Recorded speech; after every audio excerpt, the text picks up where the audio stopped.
Good afternoon everyone. আশা করি সকলেও ভালো আছেন, সুস্থ আছেন, আমরাও ভালো আছি।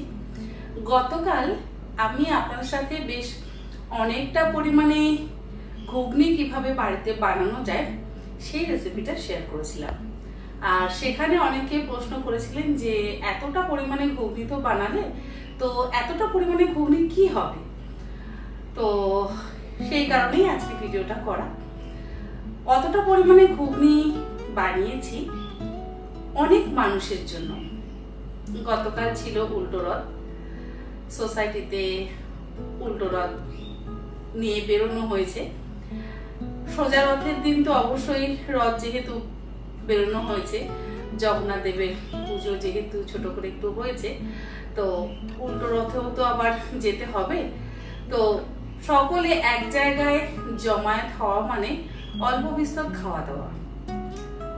পুজোর প্রসাদ আছে, আর তার সাথে সাথে একটু যদি মুখরোচক কিছু খাওয়া দাওয়া না হয়, তাহলে আমার মনে হয় যেন সেই জায়গার জমায়েতটাই ঠিক মতন হয় না। আগের দিন মানে রথের দিন জিলিপি আর পাঁপড় ভাজা হয়েছিল। আমি ঘরে পাঁপড় ভেজেছিলাম, আর জিলিপিটা আউটসোর্স হয়েছিল, বাড়ি থেকে কিনে আনা হয়েছিল। আর ভাবলাম উল্টো রথের দিন সবাইকে ঘুগনি বানিয়ে খাওয়াই, তাই ঘুগনিটা বানানো হয়েছিল। সবাই খুব ভালো খেয়েছে। আর সেই গতকালের উল্টো রথের কিছু ক্লিপস আমি গতকালের উল্টো রথের কিছু ভিডিও আমি বানিয়েছি, সেগুলোই আপনাদের সঙ্গে শেয়ার করছি। আশা করি এগুলো দেখতে আপনাদের ভালো লাগবে। আর বলে দিলাম যে কেন ঘুগনিটা বানিয়েছি, তাহলে বুঝে গেলেন যে এতটা পরিমাণ ঘুগনি বানানোর কারণটা কি।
ও বন্ধু, বসে বসে খাও। বন্ধু এসো, বসো বসো।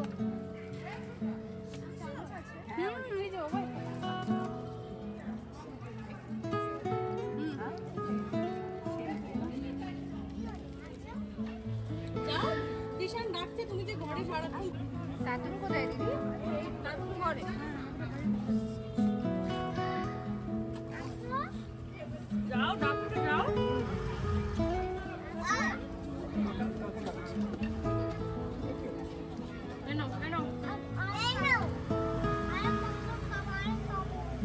তো, আমি তো দিচ্ছি, তুমি নাও না। না, আর পাপড় খায় না, তুমি খাও।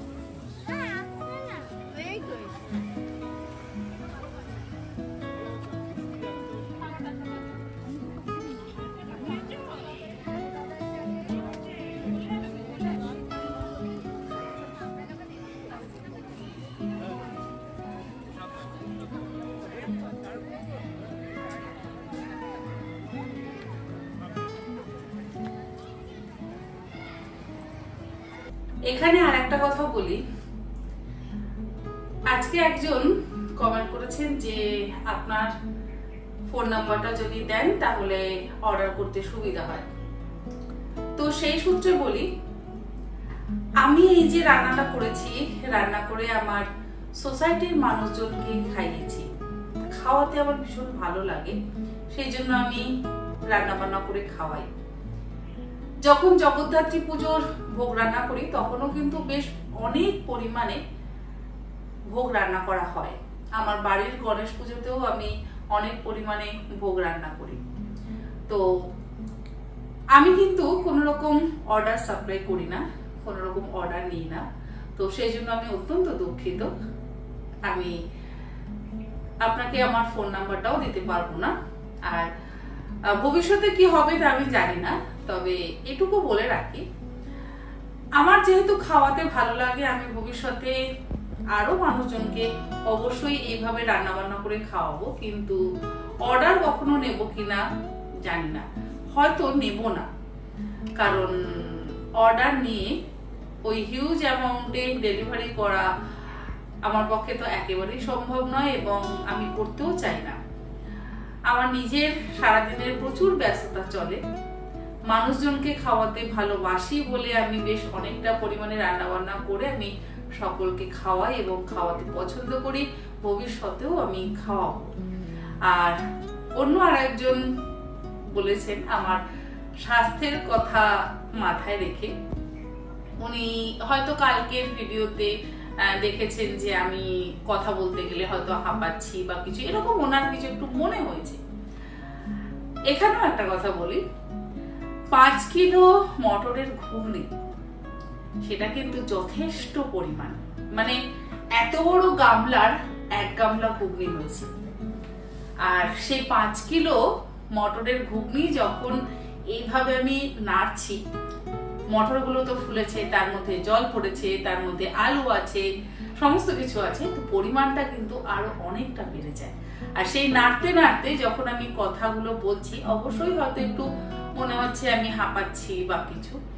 তো উনি আমার শারীরিক কথা মাথায় রেখে বলেছেন যে একটু চেক আপের দরকার বা কিছু, আমি হয়তো হাঁপাচ্ছি না। আমার শারীরিক কোনো প্রবলেম নেই, আমি একদম সুস্থ আছি এবং খুব ভালো আছি। রিসেন্ট আমরা হিমাচল থেকে ঘুরে এলাম, অসম্ভব দুর্গম পথ থেকে আমরা ঘুরে এসেছি এবং ট্রেকিংও ছিল আমাদের। খুব সুন্দরভাবেই আমরা সকলে ঘুরে টুরে বাড়িতে এসে সুস্থ রয়েছি। তো এখনো পর্যন্ত সেই রকম শারীরিক কোনো অসুবিধা হয়নি।